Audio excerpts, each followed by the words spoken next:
Oi, pessoal, tudo bem com vocês? Espero que estejam todos bem, espero que vocês estejam em casa e eu também estou aqui na minha casa e a gente vai iniciar mais uma aula online, né? E acho que vamos assim até o final do ano. Bom, na aula anterior a gente começou a ver a Oceania, eu falei algumas coisas da Austrália e hoje nós vamos para a segunda aula sobre a Oceania. Eu pretendo finalizar hoje, mas se a aula ficar muito extensa, eu divido em duas aulas. Aí a gente vê uma parte essa semana e outra parte semana que vem, tá bom? Então vamos lá, Oceania, aula 2. Aqui está o meu e-mail, caso vocês tenham alguma dúvida, queiram entrar em contato comigo, podem mandar e-mail para mim, tá bom, pessoal?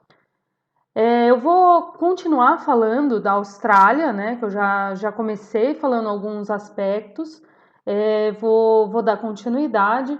Então, aqui falando um pouco da questão militar da Austrália. Ela foi aliada militar do Reino Unido e foi parte da comunidade britânica de nações. Então, a Austrália, ela teve participação na Segunda Guerra Mundial. Eu não sei se vocês já ouviram falar, tem até um filme que fala do ataque a Pearl Harbor, que é um ataque que teve na costa do Pacífico, lá nos Estados Unidos, e depois, nesse mesmo ano, teve a Batalha do Mar de Coral, perdão, a Batalha do Mar de Coral, que teve ali na Oceania, próximo à Austrália, e de Midway, que também foi ali no Oceano Pacífico, próximo à Austrália, ali no continente da Oceania. Eu coloquei esse filme aqui, Midway, Batalha em Alto Mar, que é um filme muito bom para quem quer se aprofundar nessas batalhas que houveram na Segunda Guerra Mundial. E aí, como os Estados Unidos conseguiu dominar o Oceano Pacífico. Os japoneses eles estavam tentando conquistar essa parte do Oceano Pacífico para eles poderem atacar a América, os Estados Unidos principalmente, através da costa do Pacífico. Se a gente olhar o mapa aqui, como eu coloquei para vocês, os Estados Unidos está aqui, tá, gente? Então o Japão está aqui. Então eles queriam chegar por aqui para poder atacar e não ter que passar pela Europa, né? Que a Europa foi por aqui. Então o Japão teria que andar tudo aqui, né? Dar a volta para poder ir para a América através do Oceano Atlântico, que fica desse lado aqui, certo? E aí eles vieram aqui, atacaram Midway e foi ali o pessoal, tanto a Batalha do Mar de Coral quanto Midway, não eram pessoas muito preparadas ali para essa batalha. Foi uma batalha naval, foi uma guerra entre aviões e navios. Então o filme ele é muito bom, é um filme de 2019. Quem tiver interesse, quiser assistir, quiser se aprofundar um pouco mais, esse filme ele vai trazer tanto o ataque a Pearl Harbor, quanto o ataque da Batalha do Mar de Coral, quanto a Batalha de Midway.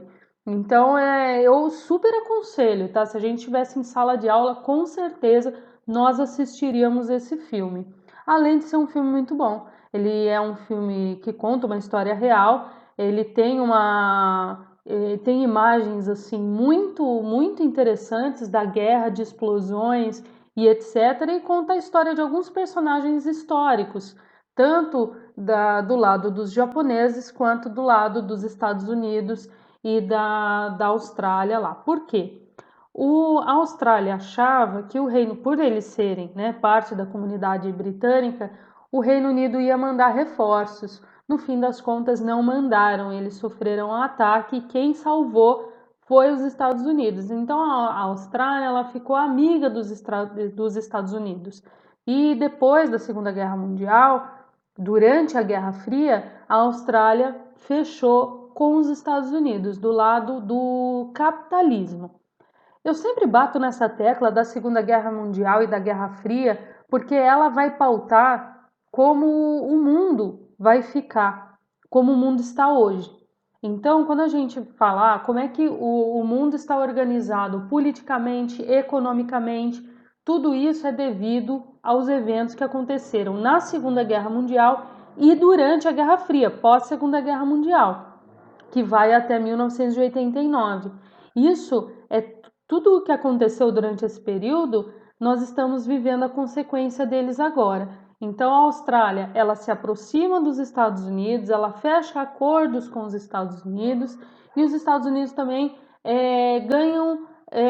dão bastante, né, apoio à Austrália durante a Guerra Fria e acaba que a Austrália fica do lado dos Estados Unidos naquele mundo bipolar que a gente estudou no início do ano, que tinha os capitalistas de um lado e os comunistas do outro. A Austrália fica do lado capitalista, tá bom, gente? E eu coloquei aqui também que teve uma segregação racial muito grande lá na Austrália, porque houve grandes conflitos entre os colonizadores, os ingleses, e os nativos, as pessoas que viviam lá. Outro medo muito grande que os australianos tinham, os colonizadores ingleses, é que o pessoal que vinha lá da Ásia, da China, do Japão, da Rússia, começasse a invadir, porque é muito próximo. Se a gente olhar o mapa aqui, ó, novamente, ó, aqui tá a Austrália, tá, gente? Olha a China aqui, certo? Ela tem todas as condições do mundo de vir para cá, é bem próximo. Então, por ser um país mais desenvolvido, né, agora a China é uma das maiores potências, mas antigamente não era. Até 1960, os australianos tinham medo dessa invasão asiática. Né? Hoje em dia eles aceitam bastante imigrantes, hoje essa segregação racial ela acabou, né? Foi até 1960. Então hoje eles vivem em paz. Tem muitos imigrantes indianos, olha a Índia aqui, ó. Muitos imigrantes indianos que vêm para a Austrália para tentar uma vida melhor, certo? Então isso foi algo que aconteceu. Eu coloquei esse mapa aqui para vocês terem uma noção. Eu falei um pouco da APEC na aula anterior, que é o acordo comercial entre os países. Todos esses países que estão em verde, eles fazem parte da APEC, do acordo comercial que a Austrália faz parte. A Nova Zelândia também. A Nova Zelândia está aqui, ó, pequenininha, em verde. E aí a gente fala, por que o Chile e o Peru também, né? Lá na América do Sul, o que tem a ver? E aqui, gente, fica muito claro o porquê, tá? Que é o Oceano Pacífico. E, ó, a facilidade, tá? De comercializar, porque o transporte é o fator essencial para um acordo comercial. É muito importante que os produtos que saem da Austrália cheguem com facilidade em todos os países que ele tem acordo comercial, porque senão fica difícil. Se ele tivesse que levar aqui, ó, na Europa, né? Olha a dificuldade que a Austrália teria de ir para a Europa, né? Como que ia levar, como que ia transportar e como que a gente pode ter um acordo comercial para baixar a taxa de impostos, de valor, né, de produto, se eu tenho um gasto excessivo em transporte. Então, nunca que eu vou conseguir facilitar o preço do produto se eu gasto com transporte para chegar até os países que eu tenho um acordo comercial. Então é importante a gente sempre analisar que os acordos comerciais são de países próximos. E aí é muito estranho na APEC, quando a gente imagina o mapa mundi, é como que o Chile e o Peru fazem parte. Mas quando a gente olha o mapa desta perspectiva aqui, que não é aquele mapa comum que a gente vê a Europa aqui no meio, né? E aí a África no lugar aqui que está a América do Sul, a gente consegue ter essa perspectiva da facilidade de transportar. Mas assim, ó, quando a gente coloca dessa forma aqui, através do Oceano Pacífico, a gente vê como é fácil. Então, essa dominação do Pacífico, ela está nas mãos basicamente da Austrália e da Nova Zelândia. Eu vou falar um pouco da Nova Zelândia daqui a pouco. Então é isso, eu quis trazer esse mapa para vocês poderem ter noção de como o acordo comercial da APEC é vantajosa, né, para transporte quando a gente analisa o mapa desse ângulo, tá bom, pessoal? Bom, então encerramos o que a gente estava falando da Austrália. É óbvio que tem muita coisa para aprofundar, tem muita coisa para se estudar, mas não dá para a gente pegar um país e esquecer dos outros, né? Aqui, a Nova Zelândia foi um país muito gostoso de se estudar, muito gostoso, além de ser um lugar muito bonito, né? Eu nunca fui para lá pessoalmente, mas só através das fotos a gente já vê que é um país muito lindo, com um desenvolvimento muito grande. E bom, vamos falar sobre ele então. Nova Zelândia. Então é um arquipélago, né, que fica a 1.600 quilômetros da Austrália. Praticamente são duas ilhas, né? Aqui eu coloquei até uma vista aérea, ó, da Nova Zelândia, a Ilha do Norte e a Ilha do Sul, e o lugar que ele fica aqui no mapa, ó, pertinho da Austrália, tá bom? No Pacífico Sul, tá bom? Então, voltando, tem uma área total de 276 quilômetros quadrados, não é muito grande, né? É uma população de aproximadamente 4,7 milhões de pessoas. E, bom, são compostos por duas ilhas grandes, né? Que eu coloquei aqui, né? O mapa, ó, dão a vista aérea. Então, essas duas ilhas grandes, né? Que são bastante montanhosas. E em volta delas tem uma cerca de 600 ilhas pequenininhas, que às vezes mal dá para ver no mapa, tá? Então, o clima da Nova Zelândia é um clima temperado oceânico, então é úmido o ano todo, tem bastante chuvas durante todo o ano. E aqui no Brasil a gente tem um inverno um pouco mais seco, né? Agora nós estamos no inverno, vocês podem observar que nós temos menos chuvas, né? E durante o verão a gente tem aquelas tempestades, né? De dezembro e janeiro. Então, aqui no Brasil a gente tem um clima que é seco no inverno e úmido no verão. Lá na Nova Zelândia é úmido o ano inteiro, então chove bastante durante o ano inteiro. Durante o inverno lá é bastante frio, alguns lugares até neva, né? Porque lá é bastante montanhoso, então os locais que têm altitude maior neva e, e o verão lá é mais ameno, não é aquele verão de calorzão como a gente tem aqui no Brasil. E a vegetação é de floresta subtropical. É, Antes de eu falar dessa vegetação, eu queria mostrar algumas fotos. Olha, eu consegui trazer duas fotos para vocês do que seria uma vegetação subtropical. Então, quando a gente olha aqui, ó, a gente vê bastante espécies de árvores, né? A gente vê que não tem muita diversificação, perdão, não tem uma única árvore, tem uma grande diversificação de vegetação. Aqui nessa outra foto a gente vê que além das árvores, que nessa foto de cima a gente não consegue ver, mas nessa foto de baixo a gente consegue ver que tem bastante samambaia, arbustos, uma vegetação menor, meia altura. Então, além das árvores, ainda tem essa vegetação de meia altura. Isso é muito rico, né? Uma floresta muito rica, muito semelhante ao nosso aqui do Brasil, é muito semelhante à Amazônia. Ela é densa, ela é fechada, é difícil as pessoas andarem por meio dela.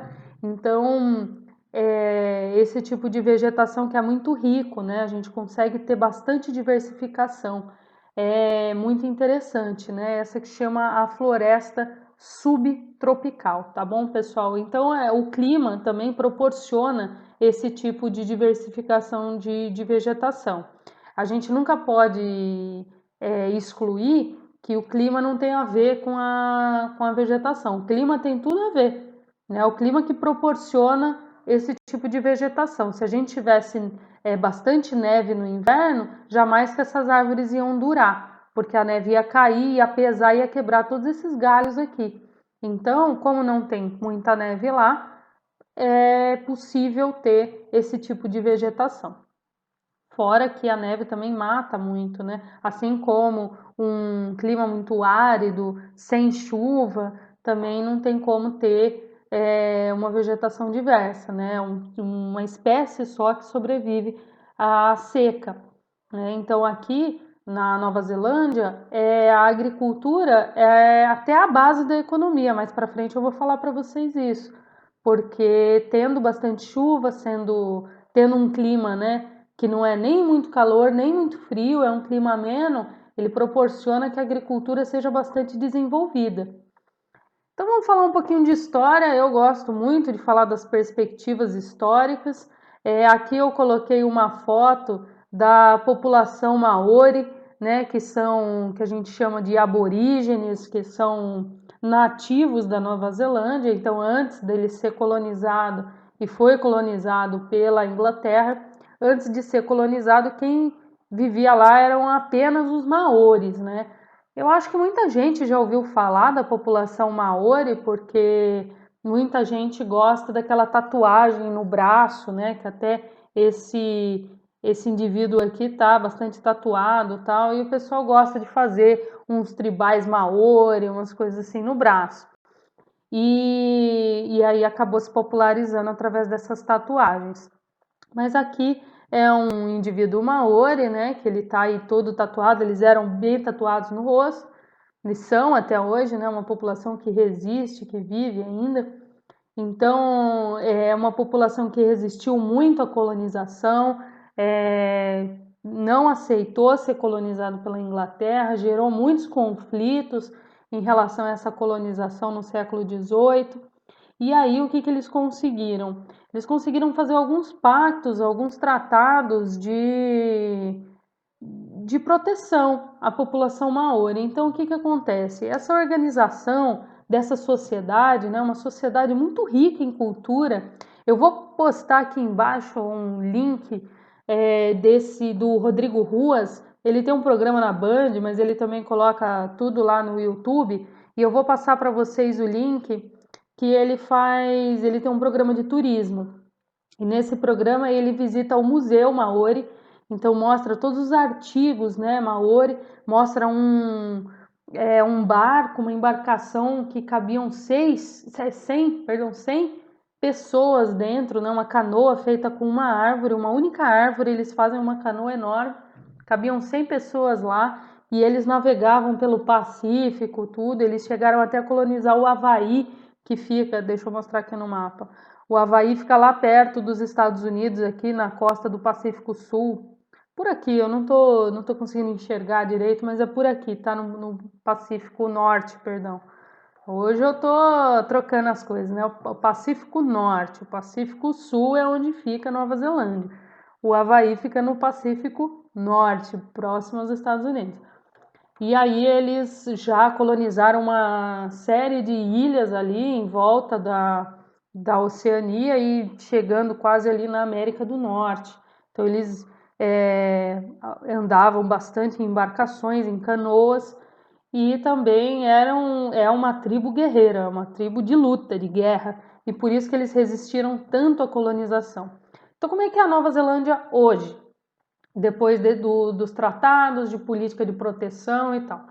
Hoje, os maoris têm a proteção do governo, eles integram a sociedade, a língua maori é uma língua oficial da Nova Zelândia, além do inglês, então eles têm todo o direito de falar dentro da língua deles, eles não precisaram aprender o inglês, eles têm todo o direito de viver a sua cultura e os seus locais sagrados também.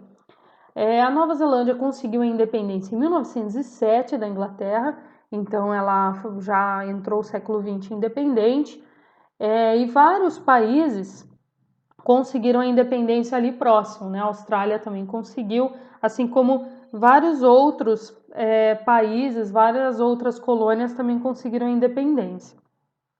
O voto feminino na Nova Zelândia foi em 1893, até antes mesmo da independência.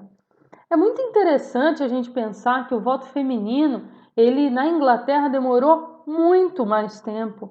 E aí na Nova Zelândia foi algo assim muito precoce mesmo. Eu arrisco a dizer que foi um dos primeiros países a liberar o voto feminino.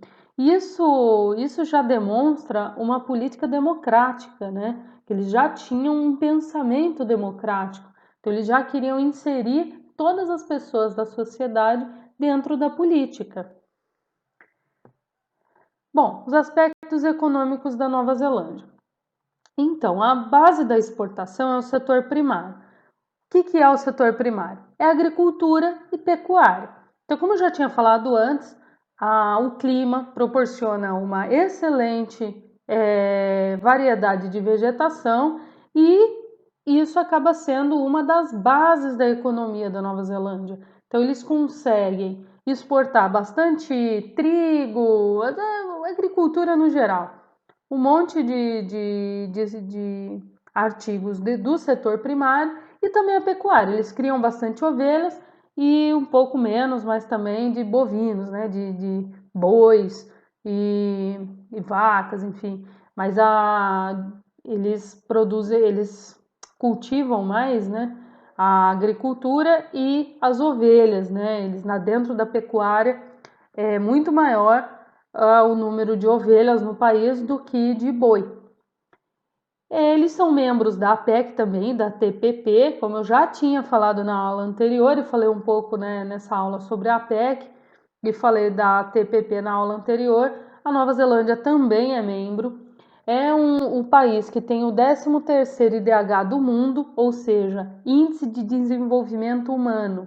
Isso quer dizer que eles têm uma taxa de mortalidade baixa, eles têm uma expectativa de vida alta, eles têm uma qualidade de vida muito boa. Então, Índice de Desenvolvimento Humano significa boa qualidade de vida. A renda per capita é superior a 38 mil dólares, né, por pessoa lá, per capita. Então, isso significa que as pessoas têm um patamar de vida, né, renda alta, renda boa. O PIB, que seria a renda do país, o produto interno bruto, como que o país ganha dinheiro, é de 195 bilhões, é muito dinheiro. Então é um país que vive bem tranquilo. A Nova Zelândia, diferente da Austrália, não tem uma amizade muito grande com os Estados Unidos. Eu vou falar para vocês isso um pouquinho. Eles têm mais amizade com os países asiáticos. Então eles conversam mais ali com a China, com a Rússia, são mais amigos desses países, fazem mais acordos comerciais com esses países. E tem menos contato com a Europa, menos contato com a América e procura manter a aproximação comercial ali com a Ásia, certo? A política antinuclear da Nova Zelândia é algo muitíssimo interessante. Eu achei muito legal e trazer isso para vocês também, porque é um país que é totalmente contra o armamento nuclear. Eles lutam muito para que não haja nenhum tipo de teste nuclear no Pacífico Sul, e eles tiveram muitos conflitos com os Estados Unidos e com a França por causa disso, porque eles queriam fazer testes nucleares ali no Pacífico Sul, e a Nova Zelândia se posicionou fortemente contra esse tipo de teste.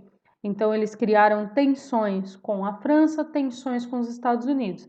Eles não são muito amigos dos Estados Unidos, foram completamente contra a invasão dos Estados Unidos lá no Iraque em 2003, quando estava tendo a guerra do Iraque. Eles foram muito contra esse tipo de postura. Os Estados Unidos invadiu, então eles criaram algumas tensões. Não são muito amigos, não. E aqui eu até coloquei para vocês esse navio aqui, que ele foi em 1985, se não me engano, ele foi afundado pela França.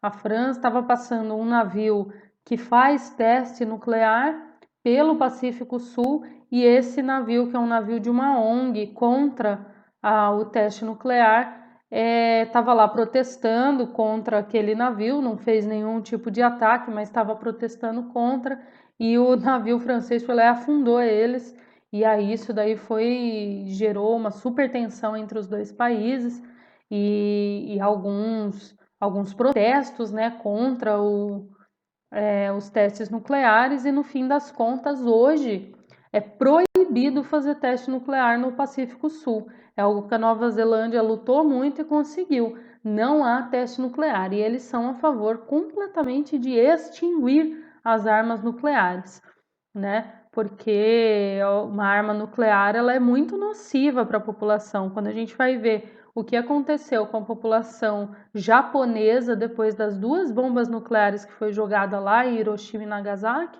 a gente vê que eles sofreram reflexos dessa bomba nuclear anos depois que ela foi jogada lá. Então, a Nova Zelândia é uma lutadora pela paz e pela extinção das armas nucleares. Então, eu queria deixar aqui para vocês, até reforçar, que eu vou deixar um vídeo aqui embaixo para vocês assistirem esqueci o nome dele, Rodrigo Ruas.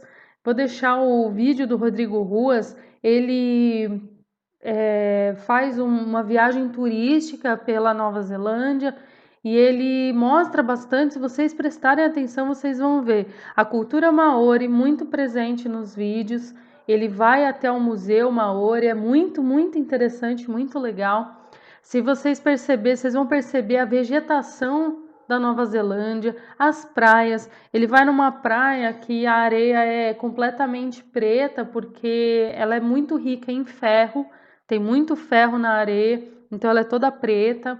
Ele vai visitar algumas praias também que tem pedregulho. Vocês vão conseguir ter uma noção clara de como é a vegetação da Nova Zelândia através do vídeo, porque ele vai visitar várias paisagens naturais. Ele fala do clima, ele fala algumas curiosidades interessantes. Quem gosta de Senhor dos Anéis foi gravado lá na Nova Zelândia. Então tem a Vila dos Hobbits lá, que ele visita também. Então é muito legal. É muito interessante para vocês verem. Então eu vou deixar o link aqui embaixo, tá? Eu não vou compor no vídeo. Acho que são, se não me engano, são 3 vídeos dele. São 3 partes, né, dessa viagem que ele fez. Cada vídeo tem aí por volta de 10 minutos. Eu acho que vale muito a pena assistir. Para quem quer conhecer um pouco de história geral, né, da Segunda Guerra Mundial, assista o filme Midway, Batalha em Alto Mar, um filmaço, um filme muito bom para quem quer se aprofundar em Segunda Guerra. E por último, eu vou recomendar também o filme A Encantadora de Baleias, que ela fala, é uma história fictícia, tá? Que se passa lá na Nova Zelândia, que fala um pouco da tribo Maori também, que uma garota, ela quer se tornar chefe da tribo só que as mulheres não podem, né, as mulheres não podiam, e ela vai lutar contra essa imposição machista. É um filme de 2003, se não me engano, filme no início da década 2000 aí, e é um filme que vai mostrar também bastante a paisagem da Nova Zelândia, a cultura, como que as pessoas elas mantêm aí a vida lá perto do mar. E enfim, é muito, muito interessante, fala bastante da cultura maori e dos dias atuais, né? Apesar do filme ser 2003, né? É uma perspectiva atual da cultura maori. Então, eu vou deixar tudo na descrição do vídeo aí para vocês verem. Então, é isso, tá, gente? A aula é essa. Eu espero que vocês aproveitem bastante. E a aula que vem a gente inicia uma matéria nova. Tá bom, pessoal? Bom final de semana para vocês e até semana que vem.